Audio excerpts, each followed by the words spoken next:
Bertrand Russell, para matemática, ele realmente fez um... Mas ele era ateu. E ele escreveu um livro, Why I'm Not a Christian, porque eu não sou um cristão. E ele dizia, mas ele era ferino contra a fé, contra a religião e com argumentos, porque o cara era... Pô. Aí ele pegou e escreveu, o único homem que a gente deveria valorizar seria Pitágoras. O mundo deveria reverenciar Pitágoras e não Jesus. Porque Jesus é um mito. Pitágoras deixou um legado. Agora, ao mesmo tempo que era um gênio, culto, ganhou o prêmio Nobel na área de matemática, com todo respeito, que asneira Bertrand Russell disse. Sabe por quê? Se você for checar a um especialista em história grega, nós não temos nem certeza se Pitágoras existiu. E o famoso teorema que leva o nome dele já era usado pelos gregos, pelos egípcios, séculos antes dele. Até o título Teorema de Pitágoras é um mito. Porque não existe nenhuma... E se tiver um matemático não assistindo, ele pode falar se eu estou falando bobagem ou não.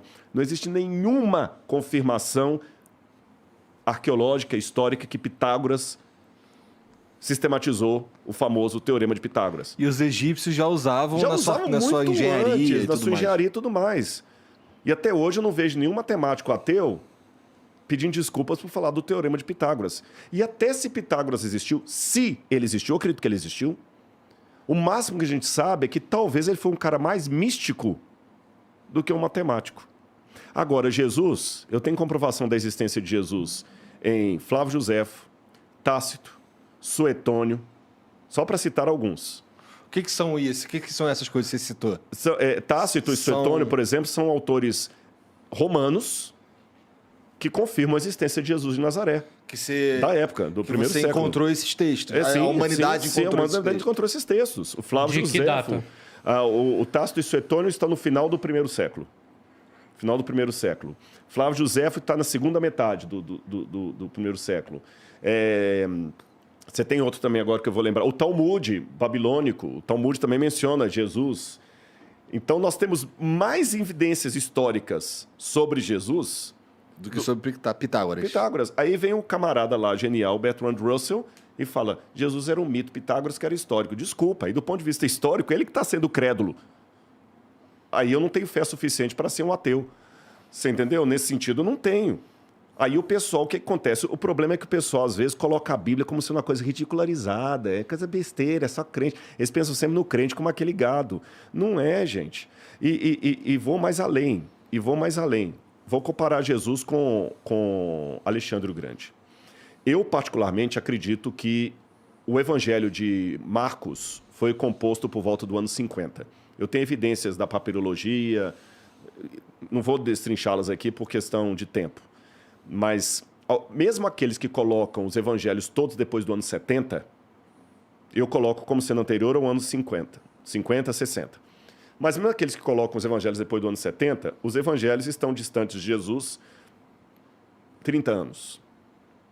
Só que a biografia de Alexandre, mais antiga, está distante dele 300 anos. E dessa biografia de Alexandre, que está distante dele 300 anos, a cópia mais antiga que eu tenho está mais 300 anos na frente. Então, eu tenho que supor que essa cópia de 300 anos depois esteja fiel a última coisa que vocês ouviram e torcer para isso ser fiel à vida dele. Exatamente. Agora, os evangelhos estão distantes de Jesus apenas algumas décadas. E você pega o fragmento do Evangelho de João, o papiro, o P52, se eu não me engano, que é nossa, fugiu agora. Daqui a pouco eu vou lembrar. É um texto de João, do Evangelho de João, que data aproximadamente do ano 130. Ele está distante do original de João apenas uns 30 anos. Olha a diferença. Nossa, a gente fugiu agora. O nome do papel a gente tem um nome, acho que é o P52, se não me engano. A gente data, coloca o Johns Rylands, o nome vulgar dele é Johns Rylands, porque ele está na biblioteca de Johns Rylands, mas ele tem o número técnico dele. Aí você pega... Vou dar um último exemplo para vocês aqui. Eu estou contando tudo isso porque a galera que está assistindo não imagina que o lado da crença tem todo esse academicismo que estou apresentando. Eu não imaginava. Vou pegar dos livros antigos da humanidade, o único livro mais bem documentado em termos de cópia é a Ilíada de Homero. A Ilíada de Homero. Esse tem muitas cópias. Tem umas 1000... Estou falando cópias antes da invenção da escrita, tá? Da imprensa, de Gutenberg. Nós temos umas 1.400 cópias da Ilíada de Homero. Fora a Ilíada de Homero, quando eu pego, por exemplo, as Guerras Gaulesas de Júlio César, eu tenho 6 cópias. Quando você pega a Ética Nicômaco de Aristóteles, você tem talvez umas 12 cópias. Quando você pega a Tetralogia, você tem umas 5, 6 cópias. Uma disparidade absurda. Aí, quando eu pego só o Novo Testamento grego, eu tenho mais de 5.800 cópias. Só o Novo Testamento em grego. Não estou contando as cópias em hebraico. Quando tu fala Novo Testamento, é todo o Novo Testamento? Todo o Novo Testamento. Eu tenho mais de 5.800. É possível que não tenha se deturbado alguma coisa aí. Não, pelo contrário. Quanto maior o número de cópias, é o inverso. Quanto maior o número de cópias, maior é a chance de eu saber como era o original. Nossa, que curioso. O porque oposto, você tecnicamente falando, é o consegue contrário. comparar o que tem de diferente entre esse monte de cópia. Exatamente. Por quê? Porque se eu só tenho 2 cópias disso aqui, e uma está falando Bernardo, outra está falando Mercado, Não, aí ferrou. eu tenho 50% de chance de estar certo uma ou outra. Agora, se eu tenho 10 cópias e 9 estão falando Mercado e só uma está falando Bernardo, eu consigo saber qual que era o original. Sim. Você entendeu?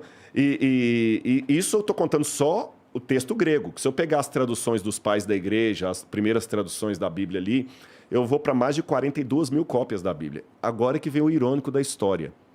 Nenhum livro, nem a Eneida de Virgílio, nem os diários de Marco Aurélio, nada, nenhum livro foi tão perseguido, proibido e destruído quanto a Bíblia Sagrada. E naquela época, fazer uma cópia de um livro era como construir um Rolls Royce manualmente, porque era muito caro o papiro. E os cristãos eram pobres na sua maioria. Eram pobres. E muitas Bíblias foram queimadas, destruídas. Na época de Diocleciano, por exemplo, ele mandou queimar todas as Bíblias. E mesmo quando o catolicismo teve a sua hegemonia na Europa, havia um cânon, por exemplo, eu vou lembrar qual é o nome do Papa aqui, que ele proibia os cristãos de terem Bíblias. E Bíblias eram queimadas a rodo. Nenhum livro foi tão queimado. Agora, olha o contraste da história. A Bíblia foi o livro mais queimado, mais destruído, mais proscrito, mais proibido, e é o livro que deixou a maior quantidade de cópias manuscritas. Os livros que não eram proibidos não foram tão bem preservados. Mas isso se dá à importância da Bíblia. A Bíblia, o poder da palavra está ali. Exatamente. Tipo, até o filme... O livro de Eli retrata muito bem isso. O livro de Eli. Que, cara, com a Bíblia, você pode mudar o mundo. Com a Bíblia, você pode fazer um bem absurdo, mas também pode fazer um mal absurdo com a Bíblia. Assim como é feito um mal com a Bíblia. A gente sabe disso. Tem pessoas que usam a Bíblia para ganho próprio e entre outras coisas. Então, desde a criação da Bíblia, eu acredito que a Bíblia foi perseguida por causa disso. Era um livro perigoso. Era um livro muito perigoso. Que eu pergunto aos meus colegas que não aceitam, que não acreditam